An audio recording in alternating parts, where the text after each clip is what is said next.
Ina ni Billy Crawford hindi matanggap ang ginawa ni Colleen Garcia sa anak nito. Nagbigay na din ng pahayag ang ina ni Billy Crawford matapos magbalita ang nangyari kay Billy nito lang nakaraang araw. Ayon sa aming reliable source, halos hindi umano matanggap ng ina ni Billy na ganun kabilis mangyayari ang lahat. Inisa-isa din ito ang kabutihan ni Billy mula nung nakasama pa nito ang kanyang ama, mula pagkabata hanggang sa mag-asawa na ito.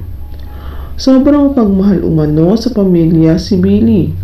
Napakamarespeto at sobrang sipag lalo na pagdating sa pagiging provider sa pamilyang binuo nila ni Colleen Garcia. Alam umano ng kanyang ina na ibinigay at ginawa ni Billy ang lahat, maibigay lang ang magandang buhay para sa mag-ina nito.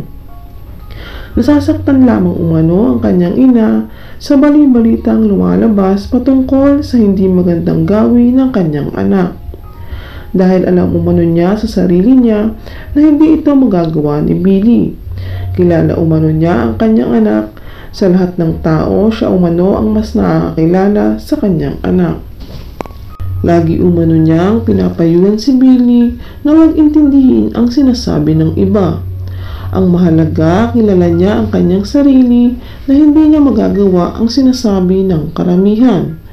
Samantala, ayon sa source, sinisisi umano ngayon ng ina ni Billy si Colleen Garcia sa nangyari sa anak nito.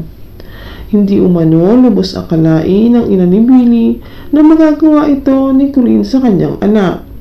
Matapos lahat ng pagmamahal at sakripisyo ni Billy para sa kanilang pamilya. Wala umanong kapatawaran ang ginawa ni Colleen. Ipinagkatiwala at minahal umano nila si Colleen na parang isang tunay na anak. Marami umanong pangarap si Billy para sa kanilang pamilya, sana ni Colleen. Samantala, ayon sa source, inamin umano mismo ng ina ni Billy na nakikita umano nila ang rason ay ang panlalalaki umano ni Colleen. Dahil matagal na umanong pinagtatalunan ni Billy at Colleen ang tungkol dito. Sana umano ay makatulog pa si Colleen sa ginawa nito sa kanyang anak na si Billy Crawford.